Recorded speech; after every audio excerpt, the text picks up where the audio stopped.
Assalamualaikum warahmatullahi wabarakatuh. Terima kasih telah memilih channel horor ini. Semoga kalian semua dalam keadaan sehat walafiat.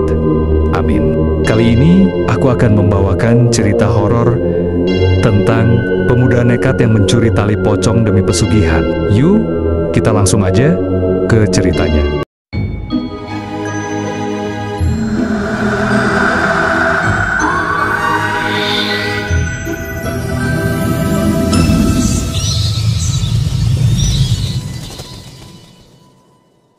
Malam itu, hujan baru reda. Udara dingin banget. Angin dari sawah bikin jaket tipis yang kupake nggak ada gunanya. Aku duduk di warung kopi pinggir jalan. Warungnya Pak Karyo. Lampunya cuma bohlam kuning buram. Dan tiap angin lewat, nyalanya goyang-goyang. Di depanku ada segelas kopi hitam panas yang udah dari tadi cuma ku sesap sedikit-sedikit. Biar nggak cepat habis. Namaku Bima. Usia 26 tahun. Kerjaanku serabutan, kadang buruh bangunan, kadang bantu-bantu orang di pasar. Gajinya, ya pas banget buat makan sehari-hari. Nggak lebih. Tinggal di desa kecil di Jawa Tengah, di sebuah rumah kayu peninggalan almarhum bapak. Ibu udah tua, sakit-sakitan, jadi aku yang harus nyari nafkah. Di sebelahku, duduk seorang temanku, atau entahlah, mungkin cuma teman nongkrong namanya Darto. Orangnya kurus, kulitnya agak gelap, rambut cepak acak-acakan. Kalau ngobrol sama dia, rasanya kayak lagi ngomong sama orang yang punya satu kaki di dunia nyata, satu kaki di dunia gaib. Dia suka cerita hal-hal yang gak masuk akal, soal dukun, pesugihan, jin, dan semacamnya.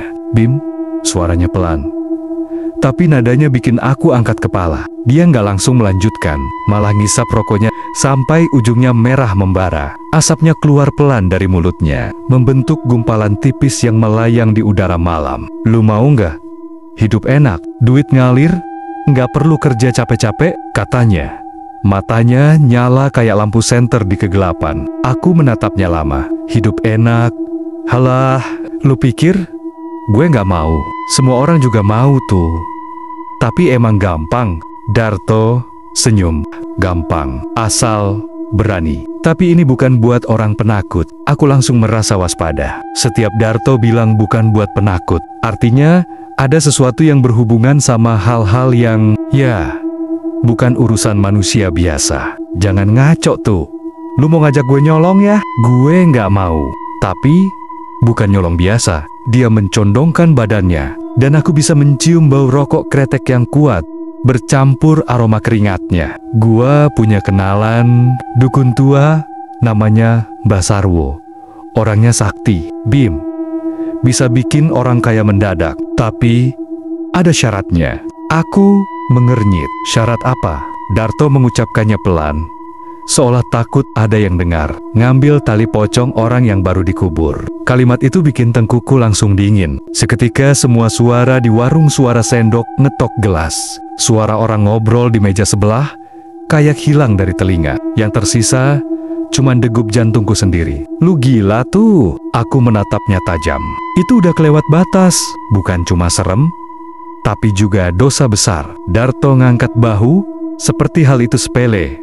Bim, lu pikir orang kaya di kota itu semuanya kerja halal? Banyak yang dapat dari jalan belakang. Kita cuma mau sedikit bantuan. Lagian, Mbah Sarwo bilang, talinya nanti buat ritual, bukan buat main-main. Aku nggak langsung jawab, sambil memandangi kopi yang mulai dingin. Pikiranku kemana-mana. Bayangan kuburan, kain kafan, bau tanah.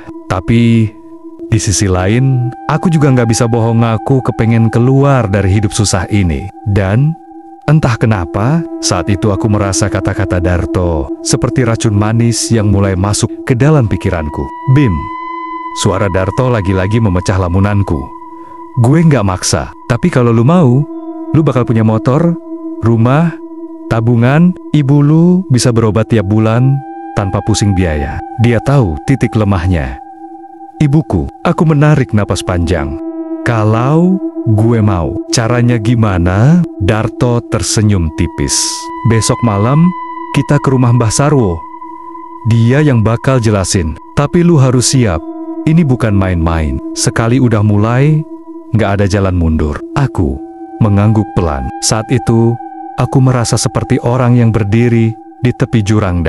Baru saja memutuskan untuk melangkah ke depan. Hujan mulai turun lagi. Rintiknya mengenai atap seng warung dan membuat suara gemericik yang anehnya menenangkan. Tapi di dalam dadaku, ada sesuatu yang justru mulai bergejolak. Aku tahu, malam ini adalah titik awal dari sesuatu yang mungkin akan kusesali seumur hidup. Hujan itu makin lama, makin deras. Sampai aku dan Darto harus nunggu agak lama di warung. Pak Karyo, lampu bohlam di langit-langit, berkedip-kedip seperti mau mati. Di luar, jalanan becek, air mengalir kecil di selokan, dan sesekali terdengar suara kodok bersahutan dari sawah. Aku duduk diam, memandangi genangan di luar warung. Dalam genangan itu, lampu jalan yang redup memantul, membentuk cahaya berwarna kuning pucat, seperti mata seseorang yang mengintip dari bawah air.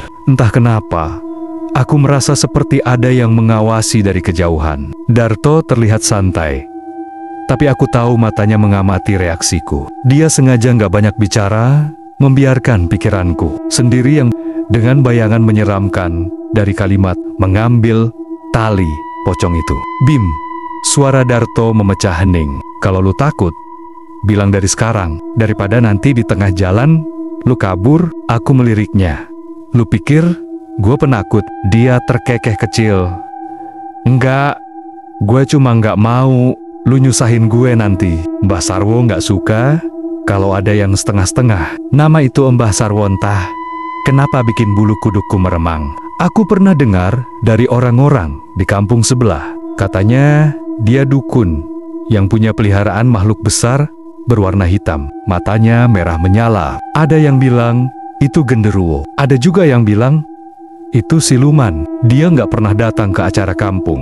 Hidupnya tertutup, rumahnya di tengah kebun pisang yang katanya selalu terasa dingin meski siang bolong. Awas lu tuh, kalau ini cuma omong kosong lu doang. Gue sumpahin, kataku, setengah bercanda, setengah serius. Darto menatapku sambil tersenyum miring. Lu pikir ini main-main? Besok lu lihat sendiri. Malam itu, aku pulang dengan kepala penuh pikiran. Rumahku sepi, cuma ada ibu yang udah tidur di kamarnya. Aku duduk di kursi bambu dekat jendela, menatap keluar. Angin malam meniup tirai tipis, membuatnya berkibar pelan. Hujan masih rintik-rintik. Di luar sana, jalan kampung gelap. Hanya sesekali ada cahaya dari lampu rumah tetangga yang temaram. Aku memejamkan mata, mencoba membayangkan wajah ayahku. Andai dia masih ada, mungkin aku nggak akan ada di titik ini memikirkan rencana gila untuk mencuri sesuatu dari kuburan. Tapi bayangan lain muncul. Ibuku tersenyum di kursi roda baru. Aku membelikan obat tanpa pusing mikirin harga. Dapur penuh bahan makanan. Dan aku punya motor baru. Semua itu menggiurkan. Dan mungkin itu yang Darto inginkan. Bukan cuma uang, tapi juga kekuasaan untuk mengubah nasib. Keesokan harinya, aku menghabiskan pagi dengan bekerja di pasar, membantu Pak Slamet mengangkat karung beras, badan pegal-pegal, tapi pikiranku tetap ke satu hal. Malam ini aku akan bertemu Mbah Sarwo. Menjelang malam, Darto datang ke rumah. Dia pakai jaket hitam lusuh, dan di tangannya ada kantong plastik berisi rokok, air mineral, dan entah apa lagi. Ayo, sekarang kita harus berangkat sebelum jam 9. Mbah Sarwo nggak suka didatengin terlalu malam, katanya. Aku pamit ke ibu dengan alasan mau kerja lembur. Rasanya nyesek bohong ke beliau. Tapi aku nggak punya pilihan. Perjalanan ke rumah Mbah Sarwo nggak terlalu jauh, tapi terasa panjang karena harus melewati jalan kecil yang diapit kebun pisang. Di kiri kanan, lampu motor Darto menyorot batang-batang pisang yang tinggi. Daunnya bergerak pelan, tertiup angin. Suara serangga malam terdengar jelas. Kadang diselingi suara burung hantu yang memekik dari kejauhan. Ada satu momen, aku merasa seperti ada yang berjalan, mengikuti di balik kebun itu. Bayangan gelap sekelebat muncul di pinggir cahaya lampu motor. Aku refleks nengok, tapi nggak ada apa-apa. Jangan noleh sembarangan, kata Darto tiba-tiba, seolah tahu apa yang aku rasakan. Kenapa? Katanya. Di sini ada yang suka nyamperin orang asing. Kalau lu nengok, dia bakal ikut sampai rumah. Aku menelan ludah. Perjalanan sisa 10 menit itu rasanya seperti sejam. Rumah Mbah Sarwo akhirnya terlihat. Bangunannya terbuat dari kayu tua, catnya udah pudar, dan halamannya penuh tanaman liar.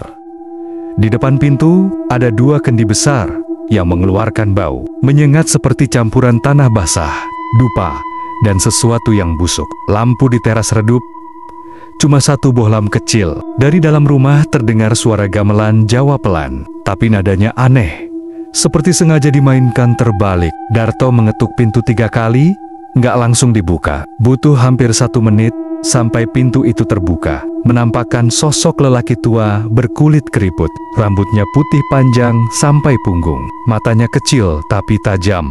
Dia hanya memakai kain jarik lusuh dan baju hitam tanpa lengan. Ini anaknya. Suara Mbah Sarwo serak, seperti batu digesek. Iya, Mbah, ini Bima yang mau ikut ritual itu. Tatapan mata Mbah Sarwo menelusuri tubuhku dari kepala sampai kaki.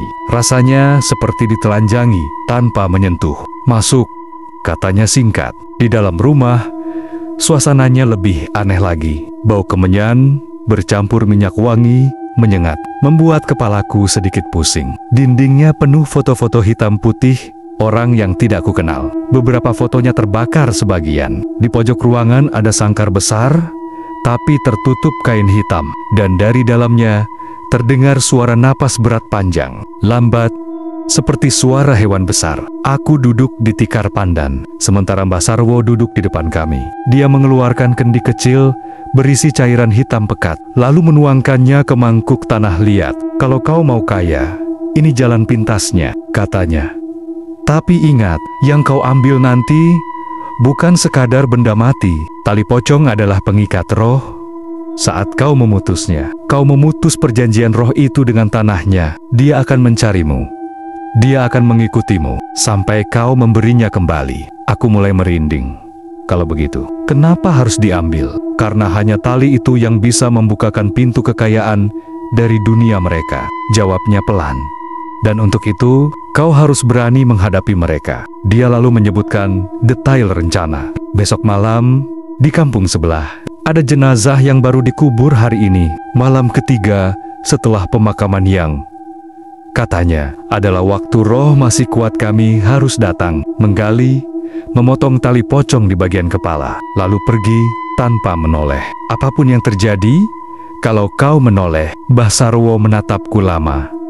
Selamat tinggal. Aku keluar dari rumah itu dengan pikiran campur aduk. Di satu sisi, rasa takut menempel di tengkuk. Di sisi lain, rasa penasaran dan keinginan untuk mencoba udah menancap di hati. Darto menepuk bahuku sambil tertawa kecil.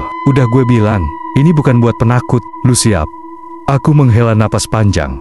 Siap. Gue siap. Kami berdua melajukan motor pulang melewati kebun pisang lagi. Tapi kali ini, aku nggak berani nengok ke kiri atau kanan. Aku tahu, kalau aku lihat ke arah kebun, aku mungkin akan menyesal seumur hidup. Dan malam itu, bahwa hidupku sudah berada di jalur yang akan membawa aku langsung ke pelukan maut. Besoknya, aku bangun lebih siang dari biasanya. Entah karena begadang kepikiran ucapan Mbah Sarwo semalam, atau memang tubuhku mulai bereaksi sama rasa takut yang pelen-pelen merayap. Di luar, cuaca mendung, matahari seperti diselimuti kain abu-abu tebal. Udara agak lembab, dan angin yang lewat membawa aroma tanah basah bercampur wangi bunga Kamboja dari halaman tetangga yang kebetulan punya pohon besar di depan rumah. Aku duduk di teras, menatap jalan kampung yang sepi.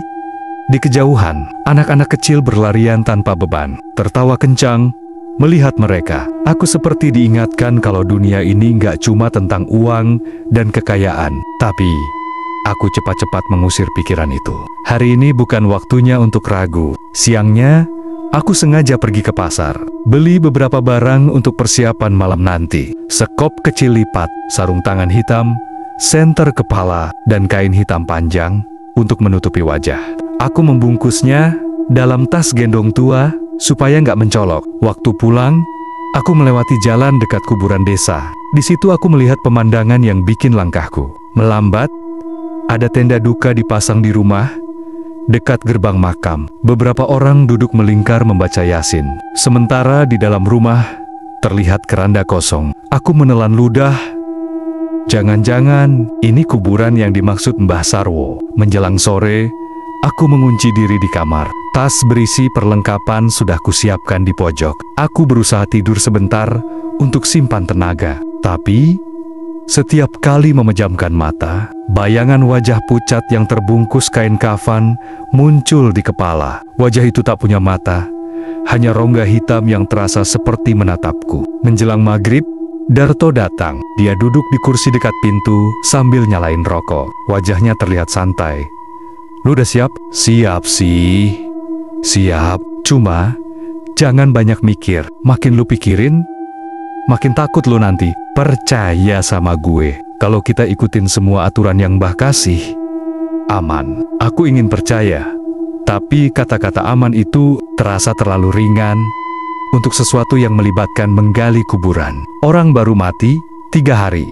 Jam menunjukkan pukul 11 malam ketika kami mulai berangkat. Udara terasa dingin menggigit. Bulan setengah tertutup awan, memberi cahaya pucat ke jalan setapak yang kami lalui. Motor Darto melaju pelan. Suara mesinnya bergema di antara pepohonan. Sesekali terdengar suara ranting patah di kejauhan, tapi aku berusaha nggak menoleh. Kali ini, tujuan kami bukan rumah Mbah Sarwo, tapi langsung ke makam kampung sebelah. Kami sudah sepakat untuk datang sedikit lebih awal, supaya punya waktu memastikan keadaan sepi sepanjang jalan. Dada ini terasa makin berat. Sekitar setengah jam kemudian, kami sampai di dekat gerbang makam. Lampu penerangan hanya ada di bagian pintu masuk, sisanya gelap gulita. Dari sini, makam itu seperti hamparan tanah hitam tak berujung. Darto mematikan motor agak jauh dari gerbang, lalu kami berjalan kaki. Sepatu bot yang kupakai terasa berat, karena tanahnya lembek bekas hujan siang tadi. "Kuburan yang kita cari ada di pojok utara," bisik Darto. "Deket pohon beringin besar." Aku mengangguk, tapi mataku nggak lepas dari gundukan tanah yang berjejer rapi. Setiap kali angin bertiup, bau bunga melati dan kenanga dari taburan di makam itu tercium samar. Dan entah kenapa, di sela bau bunga itu, ada aroma lain, bau tanah basah, bercampur sesuatu yang anyir. Kami berjalan pelan, hanya mengandalkan cahaya senter kepala yang diarahkan ke tanah. Aku bisa mendengar degup jantungku sendiri. Langkah kaki kami rasanya terlalu keras di keheningan ini. Sesekali, aku merasa seperti ada bayangan bergerak di antara nisan-nisan. Bukan bayangan pohon, tapi sesuatu yang bentuknya tegak, diam, dan menghadap ke arah kami. "Jangan nengok kiri kanan," bisik Darto cepat. "Fokus ke depan." Aku menurut, tapi rasa ingin tahu itu seperti godaan kecil yang menggelitik leherku.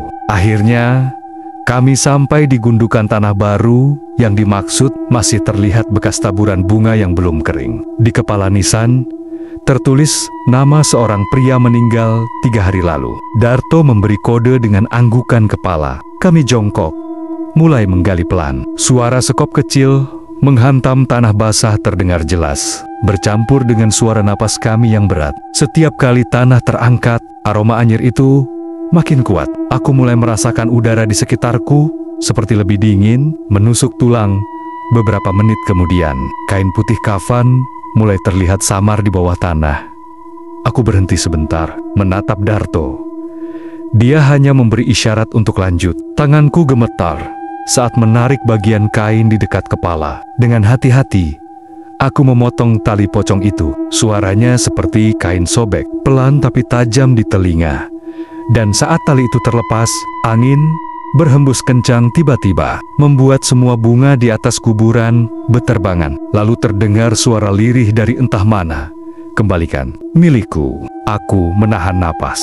Tanganku langsung kaku waktu suara itu terdengar. Pelan, serak, seolah keluar dari tenggorokan yang penuh tanah. Suara yang bilang, "Kembalikan." "Milikku." Itu nggak datang dari arah tertentu. Rasanya dia ada di sekelilingku, bahkan di dalam kepalaku. Aku refleks menoleh ke Darto. Tapi dia tetap fokus menggali tanah terakhir untuk menutup kembali gundukan. Wajahnya tenang, seakan gak mendengar apapun. Atau dia pura-pura gak dengar? "Cepet Bim!" bisiknya agak keras. Aku buru-buru memasukkan tali pocong itu ke kantong plastik hitam, lalu mengikatnya rapat-rapat. Aku masukkan ke tas gendong, menekannya dalam-dalam, seolah bisa mengurung apapun yang ada di dalamnya. Tapi rasa dingin di belakang leherku nggak hilang, malah makin terasa, seperti ada embusan napas panjang yang menempel di kulit. Kami menutup kembali kuburan itu. Setiap sekop tanah yang jatuh, rasanya seperti ada yang mengawasi dari balik kegelapan. Aku nggak berani menoleh. Pesan Mbah Sarwo jelas. "Jangan nengok ke belakang, apapun yang kamu dengar." Tapi telingaku malah menangkap suara lain sekarang. Langkah kaki pelan menyeret, seperti seseorang berjalan di atas tanah basah dengan kain panjang yang terseret di belakangnya. Aku menggigit bibir, menahan diri untuk enggak menoleh. Mataku fokus ke tanah yang mulai rata kembali. Darto memberi kode untuk berhenti. "Udah, kabur," katanya lirih. Kami berjalan cepat ke arah gerbang makam. Langkahku terburu-buru, tapi suara seretan itu mengikuti di belakang. Semakin cepat aku melangkah, semakin cepat pula suara itu. Napas terasa berat, jantungku seperti mau meledak. Di tengah perjalanan keluar, tiba-tiba aku mencium bau yang sangat kuat. Bau anyir bercampur tanah basah, menusuk hidung sampai bikin mual. Bau itu datang dari belakangku. Aku berusaha tetap jalan lurus, tapi suara itu makin dekat. Rasanya cuma tinggal beberapa langkah saja di belakangku. Kami hampir sampai di gerbang saat angin dingin berhembus dari arah belakang. Kencang sekali. Aku mendengar sesuatu jatuh, entah bunga, entah daun, tapi kemudian ada bunyi lain, seperti kepala yang memantul di tanah. Aku menggertakkan gigi. Jangan nengok, jangan nengok. Tapi dalam hati kecil, ada rasa penasaran gila yang menggedor-gedor.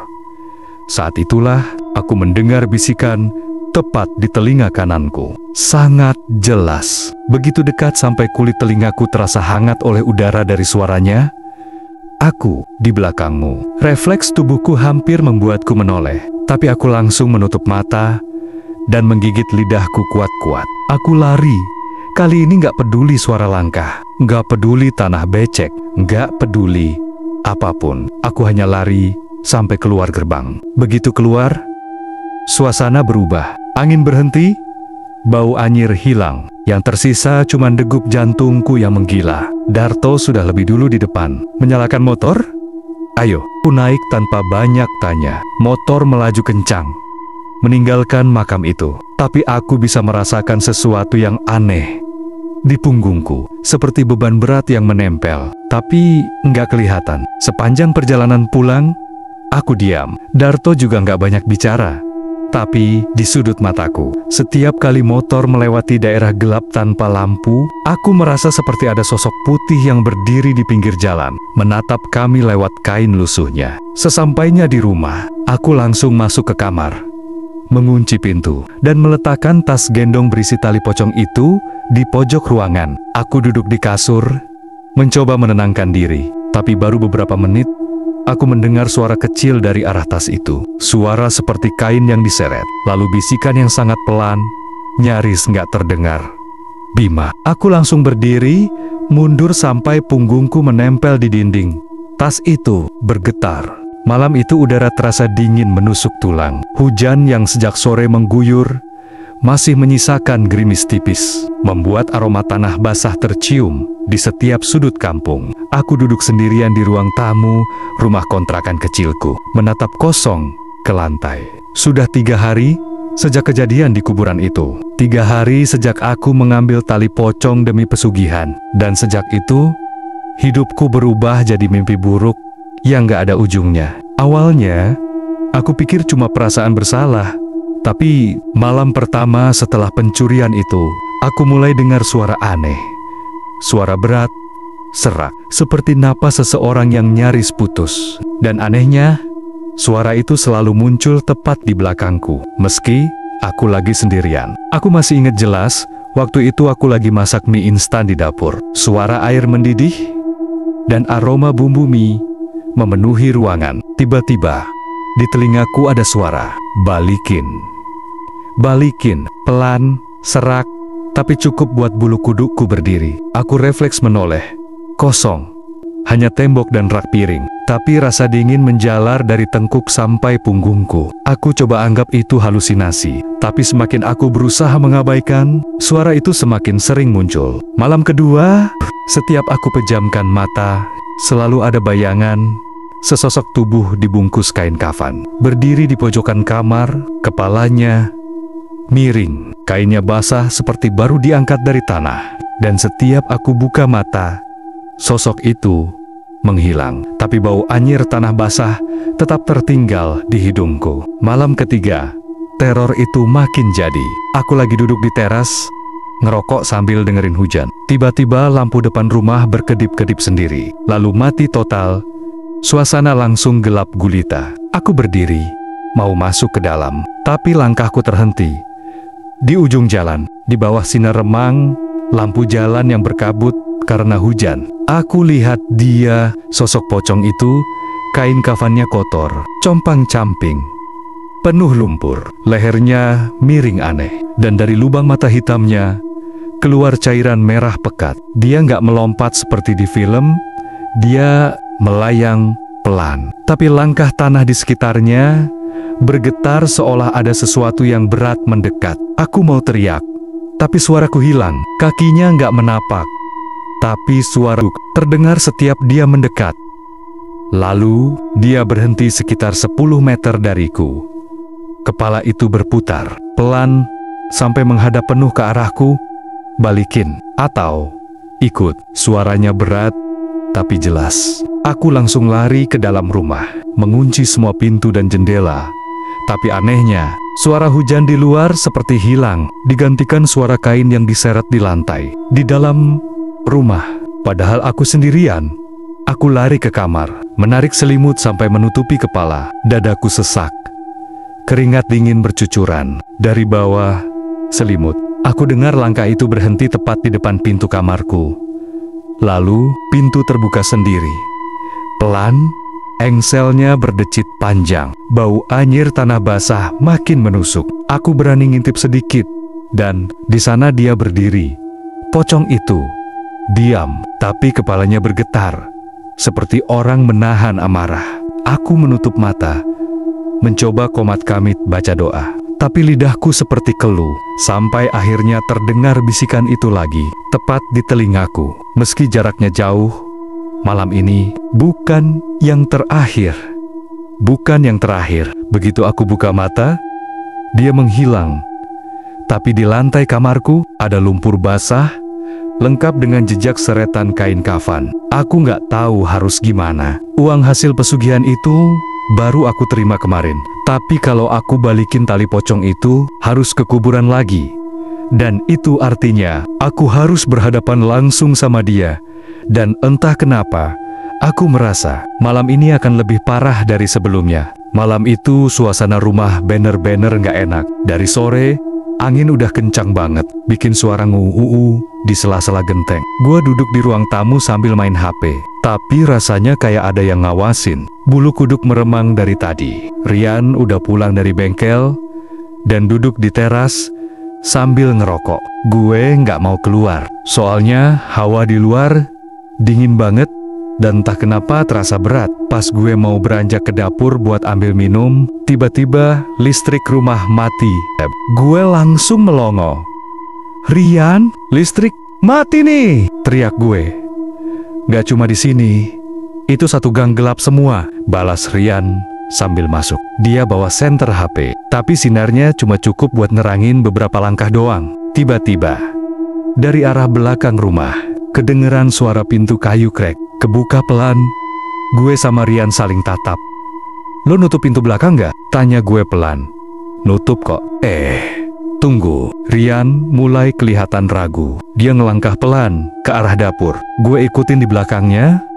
Begitu sampai di dapur, pintu belakang emang kebuka lebar. Angin masuk, bikin tirai kusut dan berayun. Gue langsung nyorot senter keluar, dan di pojok kebun belakang ada sosok berdiri, tinggi, kurus, kain putihnya lusuh kotor. Kepalanya diikat tali kusut yang warnanya udah kecoklatan. Gue langsung lemes. Rian, itu. Gue bahkan gak bisa nyebut kata pocong karena tenggorokan kayak ketahan. Rian juga diem, tapi tangannya gemeter pegang HP. Sosok itu nggak bergerak, cuma berdiri tegak, tapi matanya entah gimana gue ngerasa dia lagi ngeliatin gue dari balik kain kafan itu. Seketika, gue keinget malam di kuburan, waktu Rian nekat nyolong tali itu. Gue ingat jelas gimana tanah makamnya masih basah, dan gimana tali pocong itu ditarik dari kepala jenazah yang baru dikubur. Angin makin kencang, bau anyir makin menyengat. Gue nggak tahan, langsung narik tangan Rian buat nutup pintu. Tapi begitu pintu nutup, suara gedor keras banget dari luar bikin gue hampir nyungsep. "Jangan dibuka! Jangan dibuka!" Gue teriak, tapi Rian malah balik badan. Kayak orang nggak sadar, matanya kosong. Dia buka lagi pintu itu. Dan kali ini, nggak ada siapa-siapa. Kosong, cuma kebun gelap. Sama suara jangkrik, Rian melangkah keluar, pelan tapi pasti. Gue panik, narik bajunya. Tapi, dia lebih kuat. Gue cuma bisa nyorot senter ke arahnya. Sampai gue lihat di belakang Rian, sosok pocong itu muncul lagi. Lebih deket, persis di belakang dia, kepalanya miring sedikit. Dan dari dalam kain kafannya keluar suara berat. Kayak bisikan yang terdistorsi. "Kembalikan." Gue langsung jerit, "Rian, masuk!" Gue narik dia sekuat tenaga. Kita masuk dan banting pintu. Terus dorong meja buat nganjel. Rian jatuh duduk di lantai. Nafasnya ngos-ngosan. Matanya merah, kayak abis nangis. Dia cuma ngomong pelan, dia mau talinya. Kalau enggak, kita dua-duanya mati. Gue bener-bener nggak bisa ngomong. Malam itu, kita nggak tidur. Lampu baru nyala jam 3 pagi. Tapi hawa rumah masih sama. Berat dan bau anyir nggak hilang. Dan mulai malam itu, teror nggak lagi cuma datang di luar rumah. Dia masuk. Malam itu, hujan turun deras. Petir menyambar-nyambar, bikin langit kayak kebelah dua. Aku duduk di pojokan kamar, peluk lutut, sambil nyalain lilin kecil. Listrik di rumah mati total. Angin kencang banget sampai jendela bergetar. Suara ranting pohon digesek angin bikin suasana makin horor. Tali pocong yang kemarin aku taruh di bawah bantal, sekarang nggak ada. Aku udah cari kemana-mana, tapi hilang begitu aja.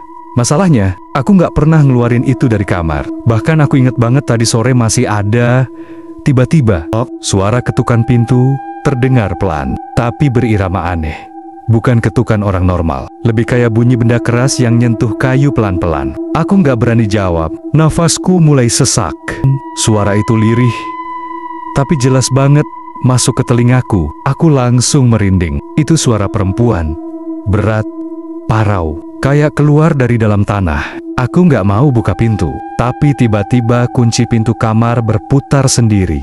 Klek, pintu kebuka pelan, dan dari celahnya, aku lihat sesuatu yang bikin jantungku kayak mau copot.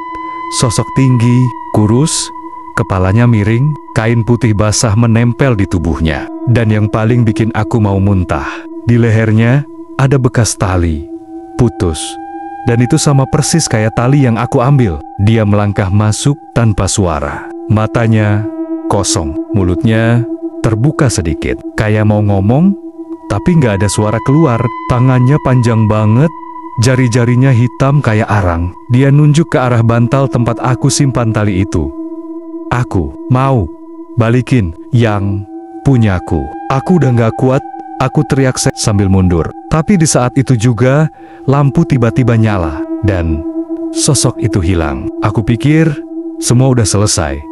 Tapi pas aku tengok bantal, tali pocong itu udah ada lagi di situ. Basah kuyup dan bau anyir darah. Sejak malam itu, aku mulai sadar. Arwah itu nggak lagi cuma menghantui rumahku. Dia ngikutin kemanapun aku pergi. Pagi-pagi, aku coba nekat keluar rumah, berangkat ke pasar buat belanja. Aku pikir di tempat rame, gangguannya bakal hilang. Tapi aku salah besar. Pas lagi milih sayur, tiba-tiba dari ujung mata, aku lihat sosok itu berdiri di antara kerumunan orang. Dia nggak jalan, nggak gerak, cuma berdiri. Kain putihnya kotor banget, kayak habis diseret di lumpur. Matanya ngelihatin aku terus. Anehnya, orang-orang di sekitar kayak nggak sadar sama kehadirannya. Aku langsung buang pandangan, pura-pura nggak lihat. Tapi tiap aku pindah ke lapak lain, dia selalu muncul di dekatku. Kadang di ujung gang, kadang di belakang penjual. Wajahnya makin jelas, kulitnya pucat kehijauan, dan dari mulutnya keluar tanah basah bercampur belatung kecil. Aku udah gemeteran, nggak kuat lagi. Aku buru-buru pulang. Tapi di jalan, aku nyium bau anyir yang familiar, bau darah, dan ternyata bau itu nggak hilang. Meski aku udah jauh dari pasar. Sampai rumah, aku langsung masuk kamar. Tapi suara ketukan pintu terdengar lagi. Kali ini lebih cepat, lebih keras. Aku tutup telinga, tapi tiba-tiba jendela kamarku terbuka sendiri. Angin dingin menerpa, dan dia muncul di luar jendela. Matanya kosong, tapi ada tetesan air mata hitam yang ngalir pelan di pipinya. Dia buka mulutnya, dan suara yang keluar bikin bulu kuduku berdiri. Kau, milikku. Sekarang, sekejap, tubuhku berat, kayak ada yang narik ke bawah. Pandanganku mulai kabur. Aku ngelihat sekilas, dia udah ada di dalam kamar. Jaraknya cuma sejengkal dari wajahku. Jari-jarinya yang panjang itu nyentuh leherku pelan-pelan, lalu melilitkan tali pocong yang kemarin aku curi. Aku mau teriak, tapi suaraku hilang, nafasku sesak, dunia mulai gelap. Aku nggak tahu berapa lama aku nggak sadarkan diri. Yang jelas, waktu aku melek, aku udah nggak di kamar lagi. Tubuhku ada di tempat gelap dan sempit. Nafasku pengap, udara bercampur bau tanah basah dan anyir yang menusuk hidung. Aku coba meraba sekitar. Tangan kiriku menyentuh kain kasar, dan jari-jariku merasakan sesuatu yang dingin, basah, dan licin. Waktu aku pegang lebih lama, aku sadar, itu bukan kain biasa, itu kain kafan.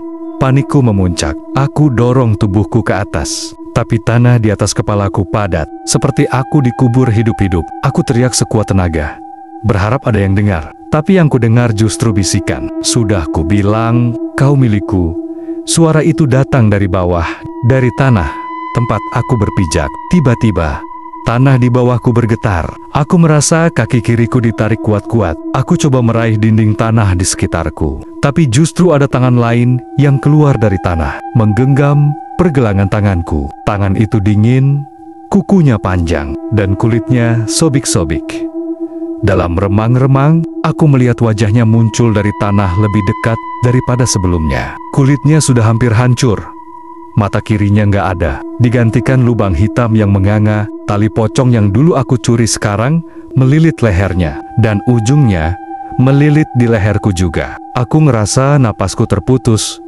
Pandangan makin kabur. Dalam detik-detik terakhir, aku lihat dia tersenyum. Senyum lebar penuh tanah dan belatung. Lalu semuanya gelap. Aku nggak tahu apakah aku mati atau enggak. Tapi saat aku bangun lagi, aku udah nggak di rumah, nggak di pasar, nggak dimanapun yang ku kenal. Aku berdiri di tengah pemakaman. Malam hari, semua nisan di sekitarku miring, sebagian roboh, dan di setiap liang ada sosok berbaju putih. Wajah mereka rusak, matanya kosong. Semuanya memandang ke arahku. Lalu aku sadar sesuatu yang bikin darahku membeku. Aku juga pakai kain kafan. Tanganku terikat, kakiku dililit kain, dan di leherku ada tali pocong yang familiar. Tali yang dulu aku curi. Salah satu sosok itu, yang wajahnya paling kukenal, mendekat dan berbisik di telingaku. Sekarang, kau bagian dari kami, dan dari kejauhan, aku lihat seseorang yang wajahnya mirip aku, sedang pulang ke rumahku. Masih hidup, masih manusia, tapi bukan aku. Sejak malam itu, nggak ada yang pernah lihat aku lagi. Orang-orang bilang, aku pindah mendadak. Ada juga yang bilang, aku kabur. Tapi, kadang-kadang di malam Jumat, ada yang mengaku melihat sosok berbaju putih duduk di teras rumahku, memegang tali pocong yang lusuh. Dan katanya, sosok itu tersenyum sambil memanggil nama orang yang melihatnya. Jangan pernah, sekalipun, nekat nyolong tali pocong buat pesugihan. Karena kalau mereka yang di alam sana udah ngerasa dirampas, mereka bakal pastikan kamu nggak bisa kembali. Dan jangan pernah kamu ingin memperkaya diri dari cara yang instan atau pesugihan, karena akan membuatmu sengsara di dunia maupun di akhirat. Semoga dari cerita ini kita bisa belajar, berusahalah dengan benar, dan disertai doa, semoga harta yang kita miliki menjadi berkah. Amin. Jangan lupa like, komen, dan subscribe channel ini. Terima kasih. Wassalam.